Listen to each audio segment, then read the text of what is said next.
ध्यान दीजिए आप लोग। प्रश्न नंबर 14 क्या कर रहा है कि दर्शाइए कि सदिश आई जे तथा के आई प्लस जे प्लस के अक्षों ओ एक्स माने एक्स अक्ष, ओ वाई मतलब वाई अक्ष, ओ जेड मतलब जेड अक्ष के साथ बराबर झुका हुआ है। अर्थात ध्यान देंगे आप लोग, ध्यान देंगे, ध्यान दे दीजिए आप लोग, यह एक्स अक्ष है, यह वाई अक्ष है और यह जेड अक्ष है। इसका डैश हम यहाँ पर ले रहे हैं,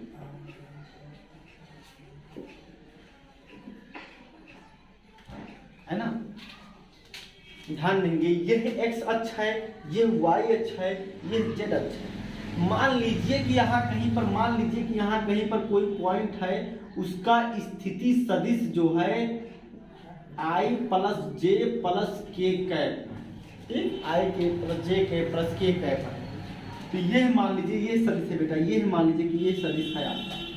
तो एक्स अक्ष से अल्फा कोण पर है, वाई अक्ष से बीटा कोण पर है और जेड अक्ष से गामा कोण पर। आपको यही सिद्ध करना है कि अल्फा बीटा गामा बराबर हैं।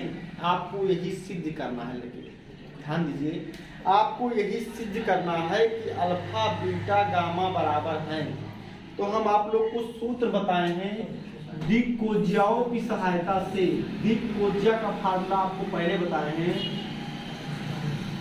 की सहायता से।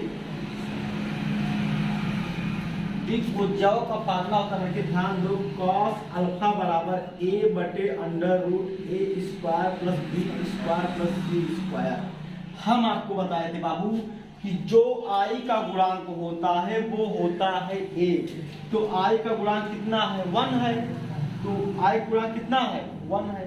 तो 1 और फिर आई का गुणांक 1, फिर जे का गुणांक 1, फिर के का गुणांक 1। इसको स्क्वायर लिखेंगे, ठीक है। ध्यान दीजिए आप लोग, 1 का स्क्वायर 1, 1 का स्क्वायर 1, 1 का स्क्वायर 1 बटे अंडर रूट 3।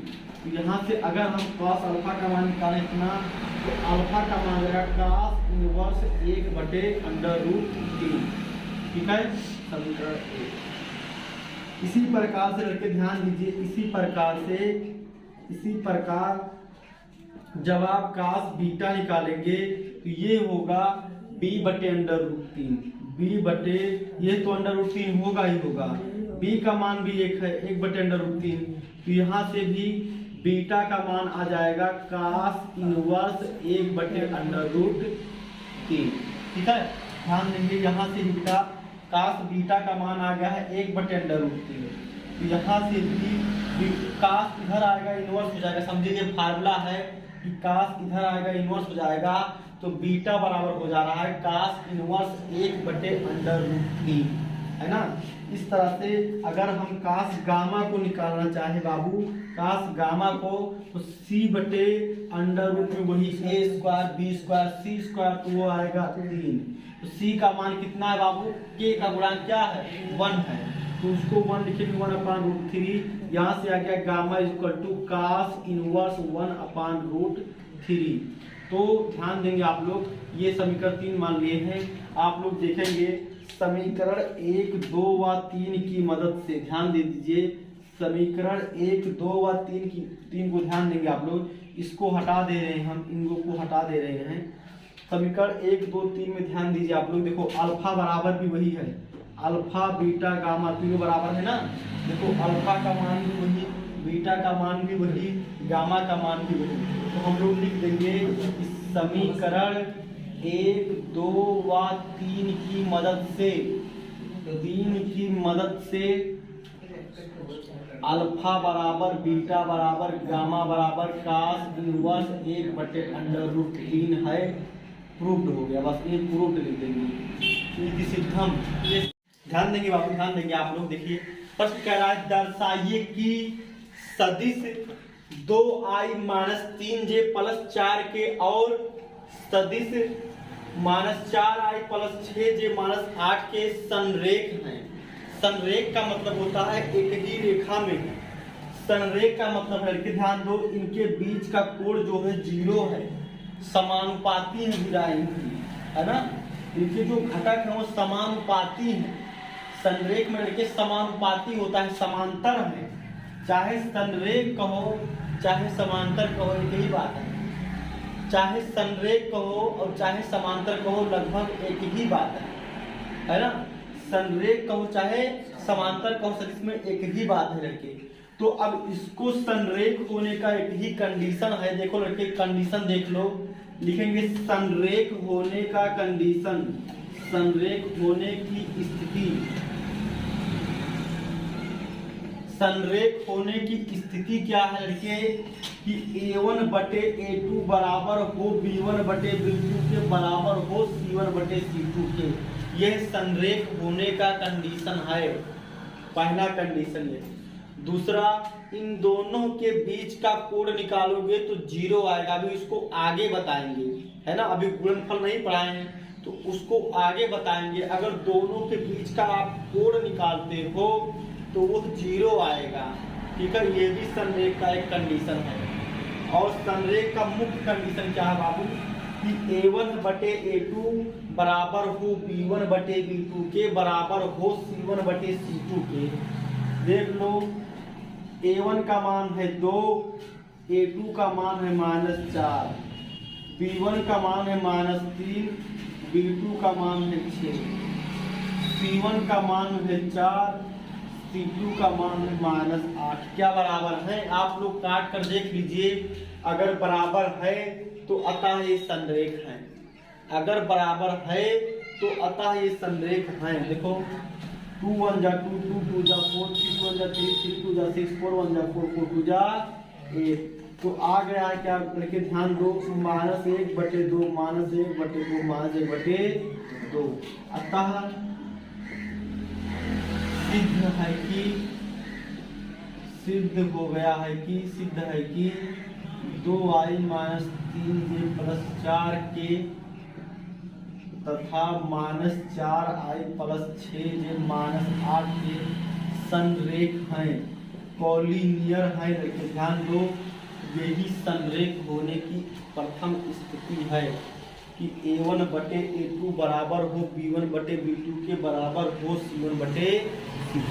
लिख लीजिए आप लोग, ध्यान देंगे आप लोग। देखिए प्रश्न नंबर 10 क्या कह रहे हैं, सदिश 5i - j कह रहा है, सदिश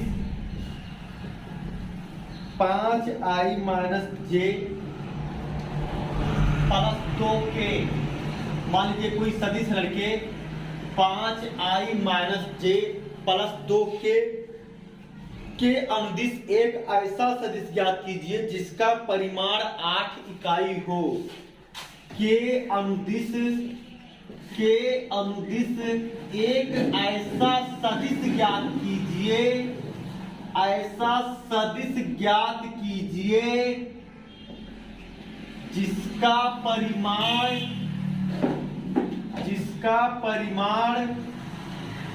8 इकाई हो।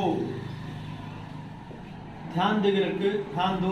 कह रहा है इस सदिश 5i - j + 2k के अनुदिश एक ऐसा सदिश ज्ञात कीजिए जिसका परिमाण 8 इकाई हो। तो हम आपको पहले ही बता दिए हैं कि अगर आपको इकाई सदिश मिल जाता है, इकाई सदिश मिल जाएगा लड़के, तो बस उसी में 8 से आप गुणा करा दीजिए तो वो ऐसा सदिश बन जाएगा कि जिसका परिमाण 8 होगा। तो सबसे पहले हम इकाई सदिश निकालेंगे। सदिश A का इकाई सदिश, सदिश ऐसे लिखेंगे लड़के, सदिश A का इकाई सदिश। इकाई सदिश का एक ही फार्मूला है लड़के कि सदिश बटे सदिश का मापांक, सदिश बटे सदिश का मापांक। इकाई सदिश का एक ही फार्मूला लड़के कि सदिश बटे सदिश का मापांक। अब ध्यान देंगे मुन्ना, इकाई सदिश को A कैप से लिखते हैं। किससे लिखते हैं? A कैप से।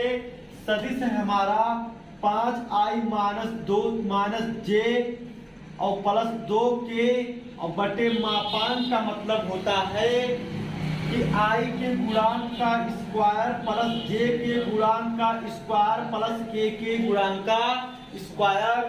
आई का गुणांक 5 है, 5 का स्क्वायर, जे का गुणांक -1 है, -1 का स्क्वायर, के का गुणांक 2 है, 2 का स्क्वायर।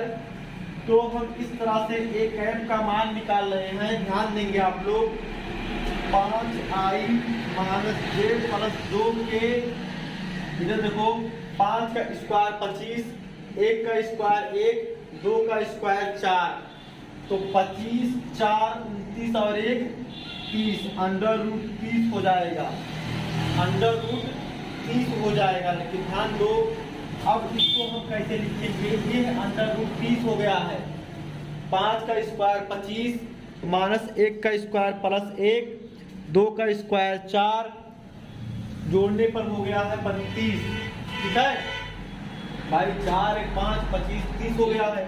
तो एक एफ हमको आ गया लड़के, एक एफ का मान हमारा आ गया है 5i - j + 2k बटे √30। √30 में सबका भाग कर देंगे, √30 में, √30 से सब में क्या कर देंगे, भाग कर देंगे। ये हमारा इकाई सदिश आ गया है।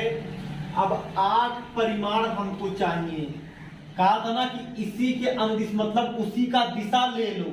अब उसी का दिशा लेने के लिए उसी का इकाई सदिश लेंगे लड़के। ध्यान दो, हमको प्रश्न कहा था कि इसी के अनुदिश, इस सदिश के अनुदिश, अनुदिश का मतलब है उसी की दिशा में।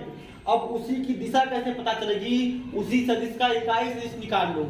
इकाई सदिश उसी की दिशा बताएगा, जो सदिश है उसी की दिशा बताएगा लड़के, इकाई सदिश।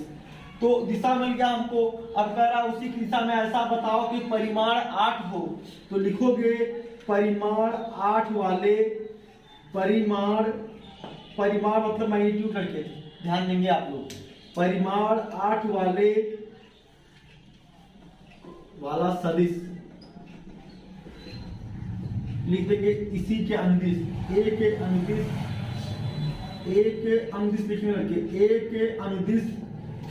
के अनुदिश परिमाण 8 वाला सदिश।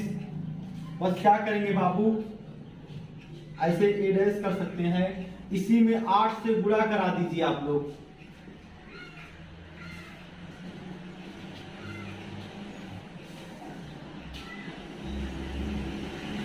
जे, इसको जे लिख देंगे, जे 2/√30k। उसी सदिश में किससे गुणा करा देंगे, 8 से, क्योंकि इसका परिमाण आएगा 1, इसका परिमाण कितना आएगा 1, क्योंकि ये इकाई कैसे लड़के, इसका परिमाण निकालोगे तो वो 1 आएगा।